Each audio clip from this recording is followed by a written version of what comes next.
Chers auditeurs, on ne va pas vous l'apprendre, le changement est une constance dans le monde des affaires. Les organisations doivent s'adapter en permanence pour rester compétitives et répondre aux attentes des clients. Jusqu'à là, rien de nouveau. Mais lorsqu'une entreprise envisage un changement, il est important de convaincre les parties prenantes de son bien-fondé. Et les parties prenantes ne se limitent pas seulement aux clients. Pour n'en nommer que quelques-uns, cela peut inclure les employés, les actionnaires, les fournisseurs, les syndicats, etc. Toute l'organisation doit être prise en compte pour garantir une transition en douceur. Alors enfilez votre robe, chers auditeurs, car l'argumentaire du changement est un élément clé qui ne doit pas être négligé. Il permet de convaincre les parties prenantes de la nécessité et des avantages du changement. L'argumentaire doit être clair, convaincant et basé sur des faits solides pour que les parties prenantes puissent comprendre les avantages du changement et adhérer à la vision de l'organisation pour l'avenir. Après tout, c'est un peu à l'image d'un avocat qui souhaite convaincre un juge ou un jury de l'innocence de son client.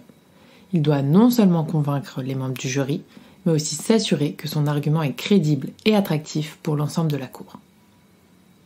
Mais alors, pour le change, comment on fait ? Sur quoi s'appuie-t-on ? Tout comme en marketing, le positionnement dans le domaine du changement est primordial et doit être planifié en amont. Pour cela, la matrice attractivité-crédibilité peut être utilisée comme point de départ. Cette matrice permet de créer 2 éléments de représentation cruciaux pour le projet de changement, son nom et son slogan. Mais elle va surtout vous permettre de déterminer les arguments forts qui seront considérés comme les plus attractifs. Alors, cette matrice, attractivité-crédibilité, qu'est-ce que c'est ? La matrice est divisée en 2 axes, l'attractivité en abscisse et la crédibilité en ordonnée. L'attractivité concerne les avantages que le changement peut apporter à l'organisation et aux parties prenantes. Cela peut inclure des gains de productivité, des économies de coûts, une meilleure satisfaction client, une amélioration de la qualité des produits ou services, ou encore une meilleure image de l'entreprise. Cette liste n'est pas exhaustive et dépendra surtout du projet proposé. Prenons l'exemple de la réduction des coûts de production. Un projet de changement pour les réduire pourrait être la mise en place d'un système de gestion des stocks plus efficace. En effet, en plus d'attirer l'attention des actionnaires, la réduction des coûts de production peut également être un argument convaincant pour les clients. En les réduisant, l'entreprise peut offrir des produits à des prix plus compétitifs, ce qui peut attirer de nouveaux clients ou fidéliser les clients existants. L'innovation peut également être un argument attractif pour la matrice. L'introduction de nouvelles technologies ou l'amélioration des processus existants peuvent améliorer la qualité des produits ou des services proposés par l'entreprise, répondre aux besoins et aux attentes des clients et augmenter leur satisfaction. Pour les actionnaires, l'innovation peut être un argument attractif car cela peut conduire à une augmentation des bénéfices, à une croissance de l'entreprise et à une meilleure position concurrentielle sur le marché. Enfin, il ne faut pas oublier les employés, ceux qui vont mettre en place le projet, car l'innovation peut être un argument plus qu'attractif qui peut conduire à une amélioration des conditions de travail, à une plus grande motivation et à un engagement plus fort. Ça, c'est pour l'attractivité. Passons ensuite à la crédibilité. La crédibilité concerne la capacité de l'organisation à mettre en œuvre le changement avec succès. Pour renforcer la crédibilité de l'argumentaire, l'organisation doit mettre en avant sa capacité à mettre en œuvre le changement avec succès. Cela peut inclure des exemples de projets similaires, des compétences et des ressources internes solides ou encore des partenariats forts avec des fournisseurs ou des experts externes.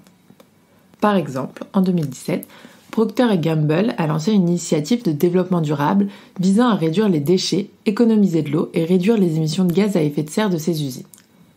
L'entreprise a démontré sa crédibilité en matière de développement durable grâce à des initiatives antérieures et des engagements publics en faveur de la durabilité. En 2010, par exemple, elle avait déjà lancé un programme ambitieux pour réduire son empreinte environnementale. Elle avait également reçu des reconnaissances de tierces parties pour ses efforts en matière de durabilité, notamment le classement de l'entreprise dans la Dow Jones Sustainability Index et le CDP Climate Change A-List. Tous ces engagements antérieurs ont renforcé la crédibilité de Procter & Gamble auprès de ses parties prenantes et ont montré son engagement en faveur du développement durable. Vous l'aurez compris, la perception du projet compte énormément. Elle est donc essentielle pour venir renforcer la cohérence du projet. Alors comment la construit-on ?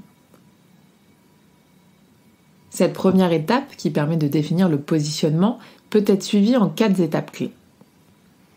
Tout d'abord, avec les principaux responsables et producteurs de la conduite du changement, il vous faut identifier les images associées au projet, et ça, qu'elles soient positives ou négatives. Qu'avez-vous entendu ? À quoi peut faire penser votre projet, etc. Cette liste va vous permettre de déterminer les idées fortes à rehausser et celles à éliminer. Ensuite, il vous faudra positionner ces grandes idées fortes dans votre matrice. Chaque idée doit être questionnée en termes d'attractivité et de crédibilité avec l'objectif de définir celle qui sera à la fois la plus attractive et la plus crédible. Une fois trouvés, des noms de slogans de projet peuvent être proposés pour créer son positionnement en termes de communication et d'identité auprès des bénéficiaires.